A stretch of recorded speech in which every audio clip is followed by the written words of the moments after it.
మొదటి తిమోతికి రాసిన మొదటి పత్రిక 4వ అధ్యాయము 11 నుండి 12 వచనాలు చదువుకొని ఉందాం. 11-12 వచనాలు త్వరగా. స్తోత్రం. హల్లెలూయా, హల్లెలూయా, హల్లెలూయా, హల్లెలూయా. ఈ సంగతులు నాజ్ఞాపించి బోధించుము.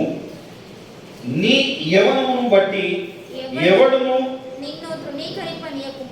నిన్ను తృణీకరింపనీయకుము గాని మాటలోను ప్రవర్తనలోను ప్రేమలోను విశ్వాసములోను పవిత్రతలోను విశ్వాసులకు మాదిరిగా ఉండు. ప్రార్థించుకున్నాం. ప్రేమ నమ్మకం కలిగిన యేసయ్య, నీకు వేలాది వందనాలు, స్తుతులు స్తోత్రాలు చెల్లించుకున్నాం తండ్రి. వాక్యం చెప్తుండగా మీరు ఉండండి తండ్రి. నీ లేఖనంలో నుండి ఏం మాట్లాడదో మీరు నేర్పించండి తండ్రి. నాలో ఉండి కొన్ని మాటలు మీరు నేర్పించమని వేడుకుంటున్నాను. వినగల చెవులు, గ్రహించగల మనసును కూడా వీరికి దయచేయమని వేడుకుంటున్నాను. విన్న వాక్యం తండ్రి సాతానుడు ఎత్తుకోకుండా వీళ్ళ హృదయంలో భద్రపరచుకునేలా కూడా దయచేయమని యేసు నామమున అడుగుచున్నాం తండ్రి. ఆమేన్. అందరూ కూర్చున్నాం. ఆమేన్. ఆమేన్. ఈ రోజు ఏంటంటే నేనేం చెప్పాలనుకుంటున్నానంటే ప్రేమ కలిగి ఉండాలి. ఏమి ఉండాలా? చెప్పట్లేదు అందరు, వినట్లేదు అందరు, ఇక్కడ లేరు. ఏం కలిగి ఉండాలా? ప్రేమ అన్నది చాలా ప్రాముఖ్యమైనది, అవునా కదా? మన జీవితంలో అందరు నేను మాట్లాడేటప్పుడు నామకం చూడాలి, బైబిల్ వాక్యం చెప్పినప్పుడు బైబిల్ ముఖం చూడాలి. ఓకేనా? ప్రేమ అన్నది చాలా ప్రాముఖ్యమైనది. దేవుడు మనం ఎన్ని తప్పులు చేసినా కానీ క్షమించుకుంటూ వస్తూనే ఉన్నాడు ఆయన, అవునా కదా? ఎందుకంటే ఆయన సిలువ వేసిన వాళ్ళని కూడా ఎంతమంది అయితే సిలువ వేషంలో ఏ యూదులైతే ఆయనను ద్వేషించుల్లో వాళ్ళందరినీ కూడా ఏం చేసినాడు? తండ్రి మీరు ఏం చేస్తున్నారో వీరి ఎరగారు కనుక వీరికి క్షమించు అంటే అది ఎంత పెద్ద ప్రేమ, అవునా కదా? మామూలుగా మనకు దెబ్బ తాకితేనే ఎవరైనా కొడితేనే కొట్టినన్న కోపం మనలో ఉంటుంది, అవునా కదా? మళ్ళీ కొట్టడమో తిట్టడమో కోపాన్ని చూపిస్తుంటాం కానీ మనలో ఉన్న ప్రేమను మాత్రము చూపించదు. చాలా మంది చూపించారన్నమాట ప్రేమ. అర్థమైందా? వాక్యం చెప్తున్నారా? మాట్లాడాలి ఎవరు? అర్థమైందా? పిల్లలు మాట్లాడాలి. అర్థమైందా? బయటకు వెళ్ళి ఆడుకోండి. ఓకే. ప్రేమ చూపించినప్పుడు అంటే ఆయన ప్రేమ ఏ విధంగానైతే చూపిస్తున్నాడో ఆ ప్రేమను మనం కూడా చూపించాలని కోరుకుంటున్నాడు. హల్లెలూయా. ఇదే విషయాన్ని ఎవరు పాటించిందంటే మహాత్మా గాంధీ గారు పాటించారు. ఎవరు పాటించారు? మహాత్మా గాంధీ గారు ఏం చేసిందంటే ప్రేమ చూపించింది. ఆయన ప్రేమతోనే స్వతంత్రాన్ని, అవునా కదా? ఏం చేసుకుంటే అందరికీ తెలుసు, చదువుకున్న ప్రతి వారికి తెలుసు మహాత్మా గాంధీ వల్ల మనకు స్వతంత్రం వచ్చిందని అందరు చెప్తున్నాడు. అంటే ఇంకా కొంచెం నాయకులు ఉన్నారు, చాలా మంది పోరాడిన వాళ్ళు ఉన్నారు, కానీ ఎక్కువగా చెప్పుకునేది మాత్రం మహాత్మా గాంధీ, అవునా కదా? ఆయన ఏం చేసిందంటే ప్రేమని చూపించిండు. కనుక ఇతరుల పట్ల మనం కూడా ఏ విధంగా ప్రేమ చూపించాలి? కానీ దేవుడు ప్రేమ చూపిస్తూనే ఉన్నాడు, ఆయన కరుణ మనకు చూపిస్తూనే ఉన్నాడు. ఎందుకంటే ఆయన ప్రేమ చూపించడంలో విస్తరణ ఉంటాడట. అలాగే ఏంటంటే కనికరము చూపుటయందు సంతోషించువాడా, మరల మరల నాయందు జాలి పడినవాడ. చెప్పడు. కనికరము చూపుటయందు సంతోషించువాడా, మరల మరల నాయందు జాలి పడినవాడా, నా మంచి యేసయ్యా నీ వంటి వారు నాకిలలో లేరయ్యా, నా మంచి యేసయ్యా నీ వంటి వారు నాకిలలో లేరయ్యా. అయితే ఇది ప్రేమ గురించి అపోస్తుడైన పౌలు మనకేం రాస్తున్నాడో, మనకేం తెలియపరుస్తున్నాడో కొన్ని లేఖనాలను మనం పరిశీలించుకున్నాం. ఒకసారి చూసుకున్నాం. తిమోతికి రాసిన మొదటి పత్రిక 4వ అధ్యాయము 11 నుండి చదువుకున్నాం.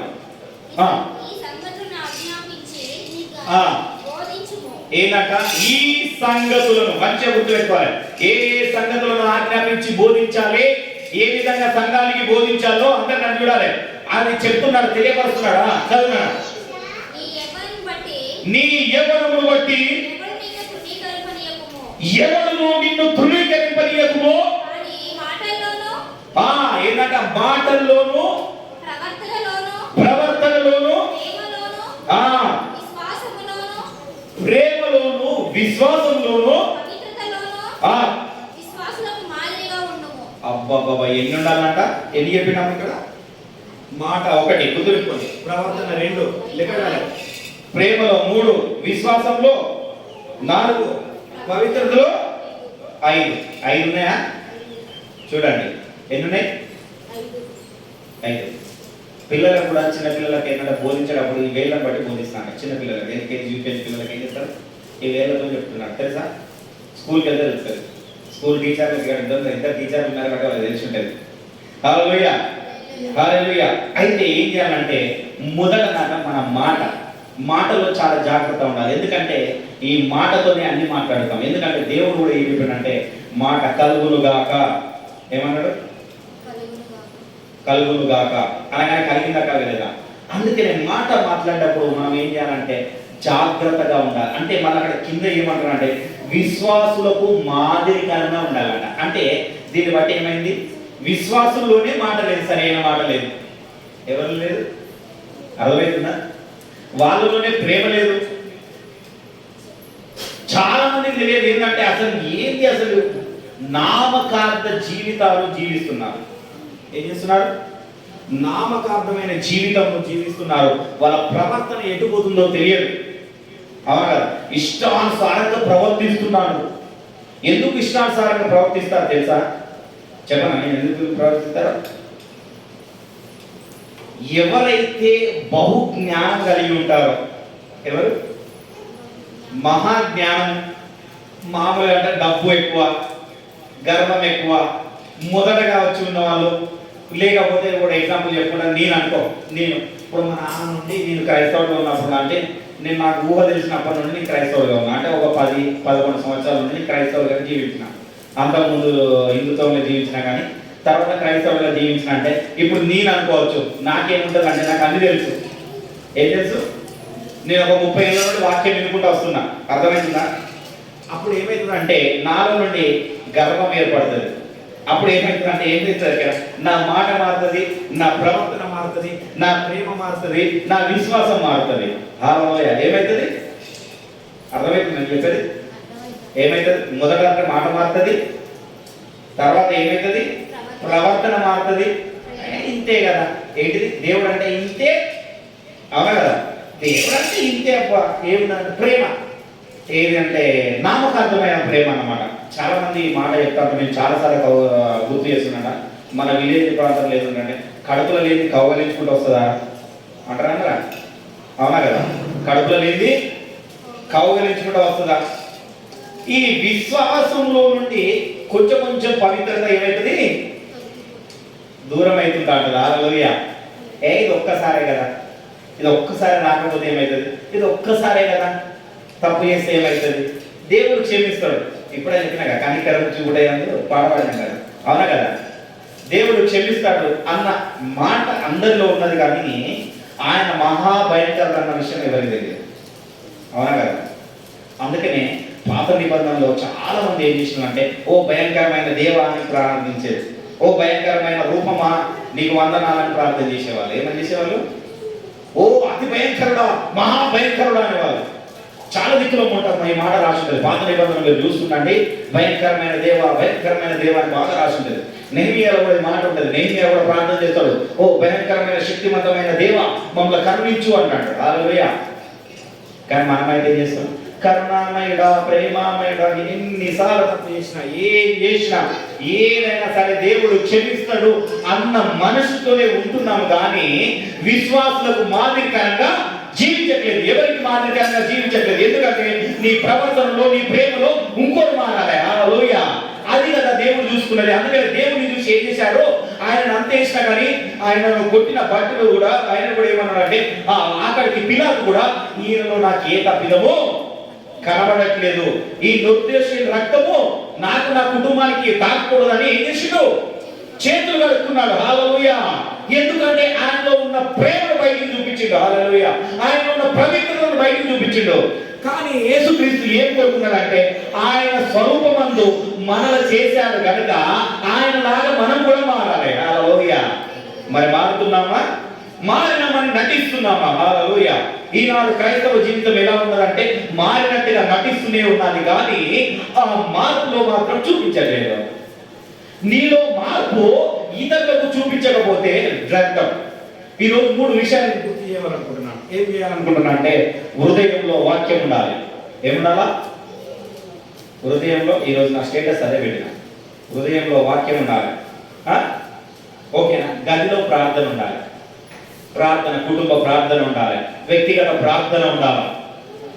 అవునా కదా? వ్యక్తిగత ప్రార్థన ఎంతమంది చేస్తున్నారు? ఎవరైనా చేస్తున్నారా? కుటుంబ ప్రార్థన చేస్తున్నారా? చేతులు ఒకసారి చూస్తాం. నేను ఎంతమంది చూడాలనుకుంటాను. వ్యక్తిగత ఎవరు చేయాలి? దేవుని నామానికి స్తోత్రం. ఇప్పుడు మొదలు పెట్టాలి. ఏం చేయాలా? ఇప్పుడు మొదలు పెట్టాలి. ఏంటంటే హృదయంలో వాక్యాన్ని భద్రపరచుకోండి. గదిలో ప్రార్థన ఉండాలి. బజార్లో సాక్ష్యం ఉండాలి. వీధిలో చెప్పుకున్నాం, వీధిలో సాక్ష్యం ఉండాలి. ఏమన్నా మన వీధిలో, మనం నడిచే వీధిలో సాక్ష్యము ఉండాలి. ఆ సాక్ష్యం ఈ 3 విషయాల్లో లేకపోతే క్రైస్తవుడుగా అనబడు, దేవుని రక్తంలో కడగబడినట్టు కానేవాడు. హల్లెలూయా. దేవుని రక్తంలో నువ్వు కడగబడినావు అంటే ఈ 3 విషయము ఖచ్చితంగా నువ్వు జాగ్రత్తగా చూసుకోవాలి. ఏం చూసుకోవాలా? అందుకని ఇక్కడ ఏమంటున్నాడు అంటే పవిత్రతలో, విశ్వాసంలో మాదిరికరంగా ఉండు. విశ్వాసం అంటే నీ విశ్వాసం నీలో ఉంటే, యేసుక్రీస్తు సొంత రక్షకుడు ఆయన అంగీకరిస్తే, ఆయన స్వరూపమందు నువ్వు ఏ విధంగా మారుతున్నావో ఆయన ప్రేమ నీలో వస్తది కనుక ఆయనకు మాదిరికరంగా ఉండాలి. హల్లెలూయా. అట్లా ఉన్నప్పుడు ఏం చేయాలంటే చెడ్డదాన్ని సహించాలి, మంచిదాన్ని స్వీకరించాలి. ఇది మాత్రం కష్టం అందరికి. హల్లెలూయా. ఏం చేయాలా? చెడ్డదాన్ని సహించాలి. రోమా ఉంటుంది, రోమా తీయండి ఒకసారి. రోమా 12:9 ఈ మాట ఉంటుంది, చూడండి ఒకసారి. త్వరగా తీయండి, త్వరగా తీయాలి. వాక్యం కూడా త్వరగా ఏది ఎక్కడ అధ్యాయం ఉండదు అన్నది కూడా మీరు నేర్చుకోవాలి. రేపటి నుండి మీకు నేర్చుకోవాలి. ఓకేనా? రోమా ఏంటంట?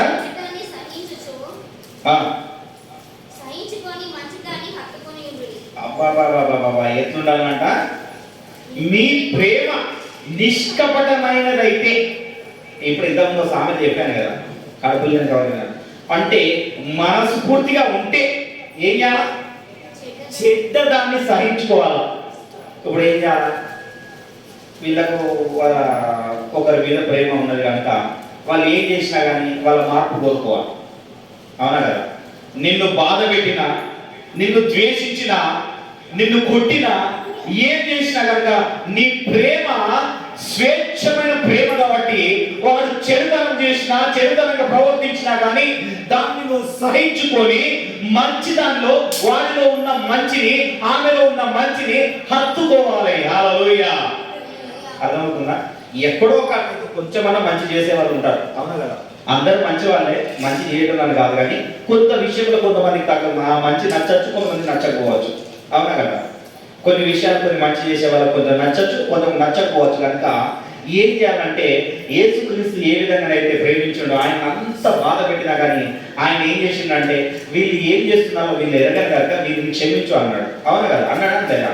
అదే విధంగా ఇంకొక మాట, 2 దొంగలను పట్టబట్టి వేసినప్పుడు ఒక దొంగనేమో గర్వంగా మాట్లాడతాడు, ఇంకో దొంగనైతే ఇది మనకు సమమే. కానీ ఆయన ఒక్కటే మాట్లాడుతాడు. చావు బ్రతుకులో ఉన్నప్పుడు కూడా ఆయన ఒక మాట అనగానే ఏమన్నాడంటే, నీవు నాతో కూడా భారతదేశంలో నువ్వు దొంగవురాబాయి, నువ్వు నాతో ఉంటావా అన్నదా? అరే నువ్వు అంత చెడ్డ కార్యం నువ్వు చేసినావు రాబాయి, నువ్వు అంత ఇష్టం వచ్చిన అనుసారంగా జీవించినావు, నువ్వు నాతో ఉంటావా అన్నాడా? అనలేదు. కనుక ఏంటంటే ఆ ప్రేమ అన్నది ఆయన చూపించుకున్నాడు. అంటే చెడ్డదాన్ని మనం సహించి మంచిదాన్ని ఎప్పుడైతే హత్తుకుంటామో అప్పుడు ఆయన పోలికలో, ఆయన స్వరూపమందు వస్తుంటాం. హల్లెలూయా. ఆయన స్వరూపం కూడా రావాలంటే ఆయన వాక్యాన్ని ఏం చేయాలంటే దీవారాత్రము ధ్యానించాలి. కీర్తనకారుడు అంటాడు 23వ అధ్యాయంలో ఏమంటాడు? దీవారాత్రము ధ్యానించాలి. ధ్యానించడానికి కూడా మనకు టైం లేదు. చాలా మందికి టైం లేదు. చాలా మంది నన్ను అడుగుతాడు, ఏంటయ్యా నువ్వు పాస్టర్ గారు ఏంటి మీరు వాక్యం స్టేటస్ పెట్టచ్చు కదా, వాక్యాలు ఎందుకు స్టేటస్ పెట్టరు, మా వాక్యాలు ఎందుకు పంపించారు అంటే నేను అన్న కదా, నాకు చదువుకోవడానికే సరిపోతలేదు, వీకెండ్ పంపిస్తానే, మీకు స్టేటస్ పెట్టిన వాక్యం అనేది లేదా అంటే వాళ్ళు ఏం చూస్తున్నారంటే బాగుందేదాన్ని బయట దాన్ని చూస్తున్నారు కానీ లోపల ఉన్నదాన్ని చూడట్లేదు. యేసుక్రీస్తు లోపల దాన్ని చూడడు, సారీ బయట దాన్ని చూడడు, లోపల దాన్ని మాత్రమే చూస్తాడు. నీ హృదయం ఏమై ఉన్నది, నీ హృదయంలో ఏది నిండుకొని ఉన్నది. బయట మంచి బట్టలు వేసుకున్నావా, ఏ విధంగా ఉన్నావు, ఏ విధంగా మనుషులకు మాదిరిగా జీవిస్తున్నావు, ఏ విధంగా నటిస్తున్నావు అన్న విషయాన్ని ఆయన చూడడు. కానీ నీ హృదయంతో ఆయనని ఏ విధంగా ఆరాధిస్తున్నావు, నీ మనస్ఫూర్తిగా ఆయనను ఆరాధిస్తున్నావా, నీ మనస్ఫూర్తిగా ఇతరులను క్షమిస్తున్నావా, నీ బాధ పెట్టిన వాళ్ళని మనస్ఫూర్తిగా నువ్వు క్షమిస్తున్నావా, నా విధంగా నాలాగానే నువ్వు క్షమిస్తున్నావా, లేదా అందరి మాత్రమే మన హృదయాన్ని చూస్తాడు. ఏం చూస్తాడు? తేరి చూస్తాడు. హల్లెలూయా. తేరి చూస్తాడు హృదయంలో ఏమైనా ఉన్నదా లేదా. హల్లెలూయా. మరి ఈ విధంగా ఉంటూ మళ్ళీ ఇంకొక విషయాన్ని కూడా గుర్తు చేస్తాయి. మన ప్రేమను సంఘంలో వ్యక్తపరచుకోవాలి. ఇది ఎక్కడ ఉంటుందంటే కొరింథీయులకు రాసిన రెండవ పత్రిక, కొరింథీయులకు రాసిన రెండవ పత్రిక 8వ అధ్యాయము, స్తోత్రం స్తోత్రం, త్వరగా తీయాలి. 8వ అధ్యాయం 24వ వచనం.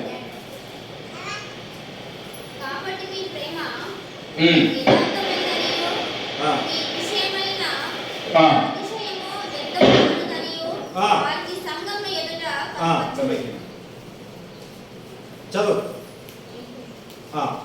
ఏనట కాబట్టి మీ ప్రేమ యథార్థమైనదనియు మీ విషయమైన మా అతిశయము వ్యర్థము కాదనియు వారిలో సంఘం ఎదుట కనపరుచుకోవాలి. హల్లెలూయా. ఏం చేయాలట? మన ప్రేమ ఏ విధంగా ఉండాలి? సంఘం ఎదుట వ్యక్తపరచుకోవాలి. వ్యక్తపరచుకోవాలంటే ఎప్పుడు వ్యక్తపరచుకుంటారంటే, హల్లెలూయా, ఎప్పుడు వ్యక్తపరచుకుంటారంటే మనలో చూసి ఇంకోలు మారాలి. ఏం చేయాలి? చాలా మంది ఉన్నారు, కానీ చాలా మంది ఏం చేస్తారంటే, నాకు చాలా బాధ కలిగిన విషయం ఏంటంటే, చాలా మంది రక్షింపబడి బాప్టిజం తీసుకొని తప్పిపోతుంటారు. ఏం చేస్తారు? చాలా మంది ఉన్నారు, ఒక్కరు కాదు, ఇద్దరు కాదు, చాలా మంది ఈ లోకంలో ఉన్న, ఇక్కడ అని కాదు, ప్రపంచం మొత్తంలో కానీ యేసుక్రీస్తు నువ్వు సొంత రక్షకుడుగా అంగీకరించి యేసుక్రీస్తు ప్రేమ చూపించకుండా మధ్యలో ఏం చేస్తాంటారు? తప్పిపోతున్నాడు. వాళ్ళని చూసి ఏమంటారంటే, ఏం లాభం, వాడలానే ఉన్నాడు, నేను ఇలానే ఉన్నా, మార్పు ఏమున్నది? అర్థమవుతుందని చెప్పేది. మంచిగా వినాలి, శ్రద్ధగా వినాలి ఈరోజు. ఎందుకంటే కొన్ని హెచ్చరికలు చెప్తున్నాను. ఏమంటున్నా అంటే, శ్రద్ధ కలిగి మనం వినాలి. ఈ విన్నదాన్ని మన హృదయంలో భద్రపరచుకోవాలి. ఏం చేయాలా? ఏ విధంగా ఉంటారంటే, ఎందుకంటే వాళ్ళని చూడగానే ప్రతి ఆదివారం వచ్చిందంటే చర్చికి పోతాడు, కానీ సోమవారం వచ్చిందంటే బార్ షాప్లో కనబడతాడు. హల్లెలూయా. ఏం కనబడతాడు? సోమవారం వచ్చిందంటే బార్ షాప్లో కనబడతాడు, మందు షాప్లో కనబడతాడు, పంచాయతీ కాడ ఇష్టం వచ్చినట్టు మాట్లాడతాడు. వాడికి వచ్చిన మాటలు ఇంకోళ్ళకి రావు పోయి అంట. తెలుసా ఈ మాట? విన్నారు ఎక్కడ? చాలా మాట్లాడతారు, ఇష్టానుసారంగా మాట్లాడతారు. చాలా మందికి తెలియని విషయం ఏంటంటే, మనం తీర్పు కాడికి వెళ్ళకూడదు. ఎక్కడికి వెళ్ళకూడదు? తీర్పు తీర్చడానికి న్యాయాధిపతులు కొంతమంది ఉంచిండు, కొంతమంది నియమించుడు. దేవుడు పెద్దలను నియమించుడు, వారికే అవకాశం. కానీ నిన్ను న్యాయాధిపతిగా నిన్ను నియమించలేదు. చాలా మందికి తెలియదు. న్యాయాధిపతిగా నియమించాలంటే చాలా అర్హతలు కలిగి ఉండాలి. చాలా అర్హతలు. ఎందుకంటే మోషే కూడా చాలా మందిని చూసుకున్నాడు, తెలుసా? దేవుడు ఎవరినైతే చెప్పిందో వాళ్ళనే న్యాయాధిపతిగా నియమించాడు. 100 మందికి, 10 మందికి, 1000 మందికి ఎందుకు పెట్టినట్టున్నాను? దాంట్లో చాలా ఉంటుంది. కనుక మనం ఏం చేయాలంటే, ఎవరైతే పెద్దలు ఉన్నారో ఆ పెద్దలకు మాత్రమే అవకాశం ఇవ్వాలి. మన బాధని చెప్పి ఏం చేయాలో పెద్దల నుండి మనం తీసుకోవాలి. ఏదైనా పెద్దల నుండి వాళ్ళని తీసుకోవాలి. ఎందుకంటే కొద్ది మందిని దేవుడు నియమించి పెట్టింది. ఊర్లో కావచ్చు, సంఘంలో కావచ్చు, ఇంకెక్కడైనా కానీ ప్రతి ఒక్క కాడ కూడా కొంతమంది ఏంటంటే ఊర్లలో సంఘాలు పెట్టుకుంటాను, అవునా కదా? ఆ సంఘంలో కూడా నీ ప్రేమ వ్యక్తుల కూడా కనపరుచుకోవాలన్నమాట. ఇతరుల వలె ఉండకూడదు. అర్థమైనా? నామకార్థంగా ఉండకూడదు, నామకార్థంగా నువ్వు జీవించకూడదు. ఎందుకంటే యేసుక్రీస్తును సొంత రక్షకుడుగా నువ్వు అంగీకరించినప్పుడు, అంటే ఆయన స్వరూపంలో నువ్వు రావాలి, అంటే ఆయనలోకి నువ్వు రావాలి అనుకుంటే ఆయన ప్రేమ నీలో నుండి కనపరచబడాలి. హల్లెలూయా. అది ఎక్కడెక్కడ కనపరచబడాలట? సంఘంలో కూడా కనపరచబడాలి. సంఘంలో ఎవరికైనా, నేను ఇప్పుడు ఎగ్జాంపుల్ నేనే ఉన్నా, నేను ఎవరికైనా మంచిగా ఊరికే ఫోన్ చేసి వాళ్ళ పని చెప్పింది అనుకో, ఏమో వాళ్ళకి ఎక్కడ చెప్తున్నావు, వాళ్ళతో చెప్పించుకో. ఏంది? నేను ఊరికే కిరణానికి ఫోన్ చేసి, కిరణాన్ని ఏ పని ఆ పని చేయను అనుకో, ఇక దేవేంద్ర కోపం వచ్చి ఊరికే కిరణానికి ఫోన్ చేస్తాను కదా గారు, మీరు కిరణ్తో చేయించుకోండి, ఇక నాకెందుకు అంటే ఏమన్నట్టు? అది ఆ దేవుని ప్రేమనా? ప్రేమనా? కాదు. అందరూ ఒకటే, సహోదరులు ఐక్యత కలిగి ఉండుట ఎంతో మేలు, ఎంతో మనోహరమాట. ఎంత అంటే దానికి అంతు లేదు. అవునా కదా? అంతున్నదా? మళ్ళీ ఇక్కడ ఏమంటారంటే మన ప్రేమ లోతుగా నాటుగా పోవాలట. ఎఫెసీలో ఉంటుంది పత్రిక ఈ మాట. ఒకసారి తీయండి. ఎఫెసీ రాసిన పత్రిక 3వ అధ్యాయం తీయండి. ఎట్లా ఉంటుందంటే లోతుగా పోవాలట. మనం ఏం పోవాలి? తీయండి. ఎఫెసీ 3:18 నుండి చదవండి. ఒకసారి చూద్దాం. 18 నుండి చదవండి. ఇక్కడ ఒక మాట ఎంత మంచి మాట ఉంటుందంటే మన ప్రేమ ఏ విధంగా ఉండాలని చూడండి.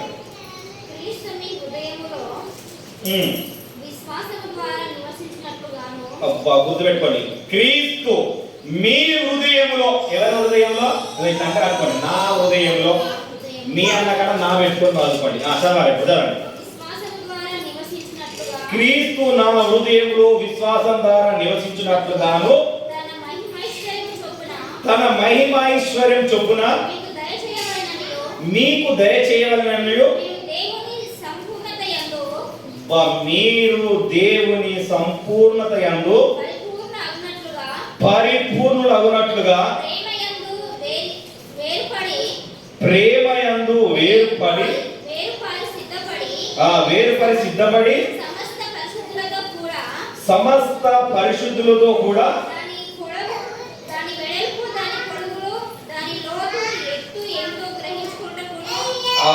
చాలు చాలు చాలు. ఏంటంట? వెడల్పు,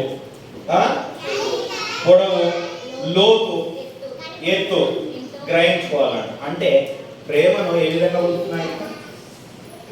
పొడవు వదులుతున్నాడు, వెడల్పు వదులుతున్నాడు. అంటే ఇట్లా అన్నం అనుకో, ఇట్లా మన కొంతమంది కౌలించుకోవడం కాబట్టి ఇట్లా 2 చేతులు ఇట్లా తాపుతారు. అవునా కదా? అంటే ఇంత 2 చేతులు ఇట్లా తాపినాక అది ఎంత ప్రేమ ఉన్నది అన్నట్టు. అవునా కదా? ఇక ఇప్పుడు వచ్చిన వాళ్ళకి మాట్లాడతాను జరిగేదంటే ఈ ఏమున్నది చూడడానికి అట్లా ఇట్లా తాపి కూడా ఈ దరిద్రుడు ఇప్పుడే రావాలి నా దగ్గరికి. ఏదో మనసులో అయితే లేదు కానీ వీడియోలో కానీ ఉన్నది. కానీ ఇక్కడ ఏమంటున్నాడంటే క్రీస్తు ఏంటంట? మీ హృదయంలో విశ్వాసం ద్వారా నివసించినట్లు.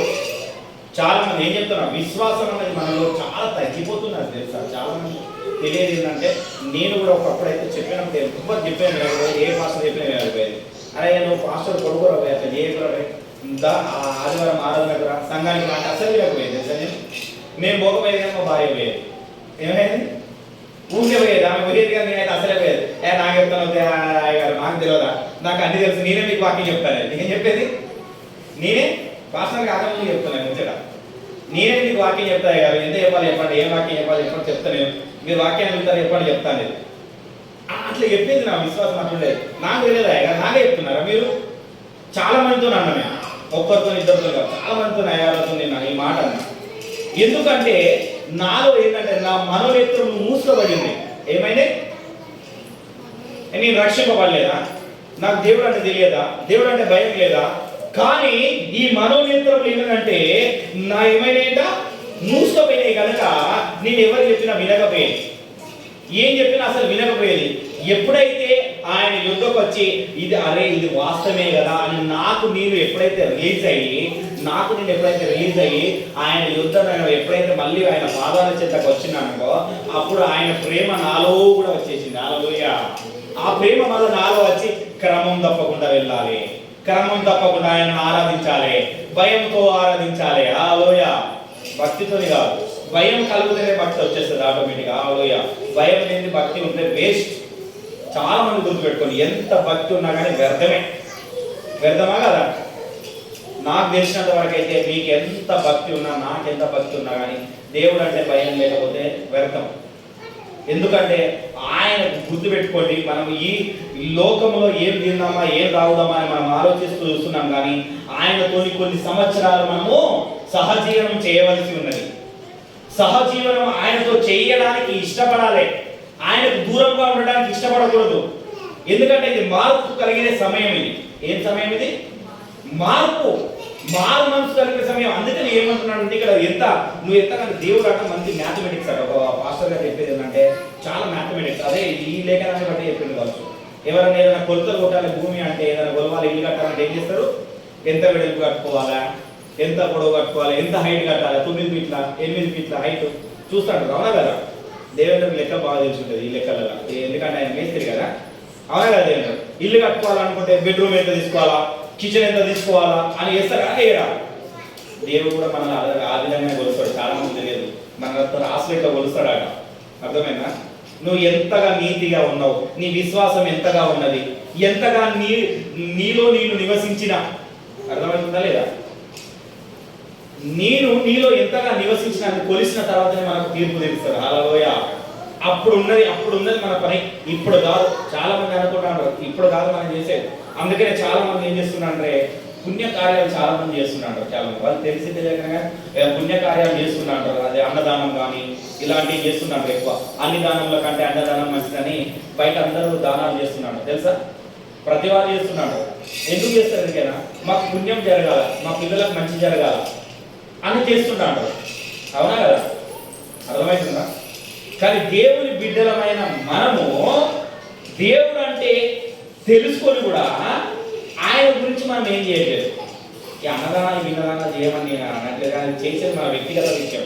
అందరికి భోజనాలు పెట్టేది అది వ్యక్తిగత విషయం. కానీ ఆయన యందు మనం ఎంత నమ్మికగా ఉంచున్నామన్నది, ఎంత ఉన్నామన్నది ఆయన ఏం చేస్తాడట? కొలత వేస్తాడట. హల్లెలూయా. ఏమంటున్నాడు? ఒకసారి మళ్ళీసారి చదువుతాను లేఖనాన్ని. కొలత వేస్తాడట. నేను చెప్పి ఒక మాట చెప్పి నేను ముగించాలనుకుంటాను. త్వరగా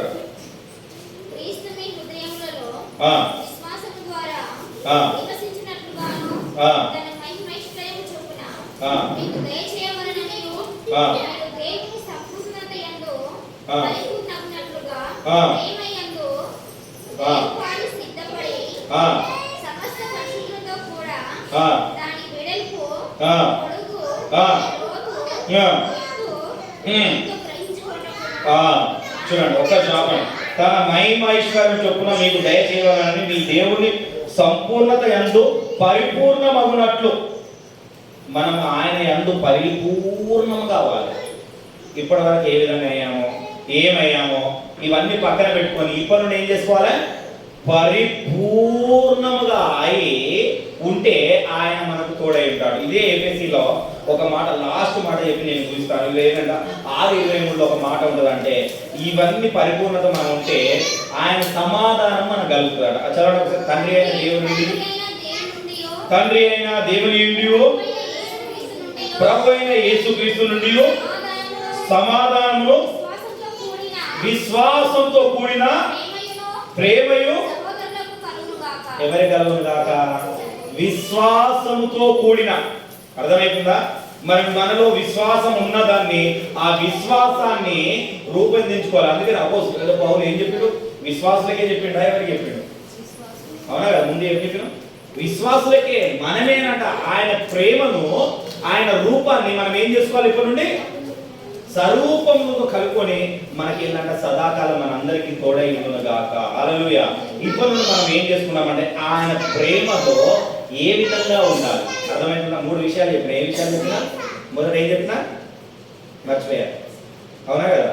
హృదయంలో వాక్యం ఉండాలి, గదిలో ప్రార్థన ఉండాలి, వీధిలో సాక్ష్యం ఉండాలి.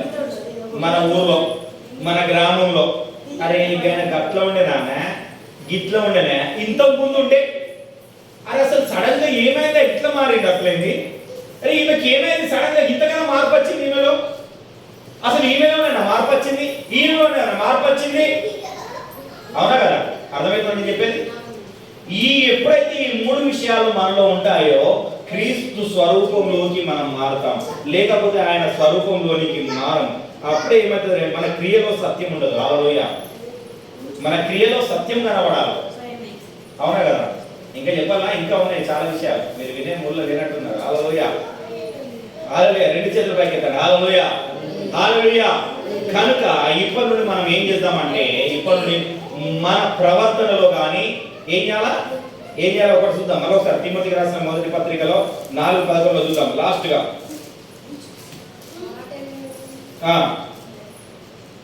చదవక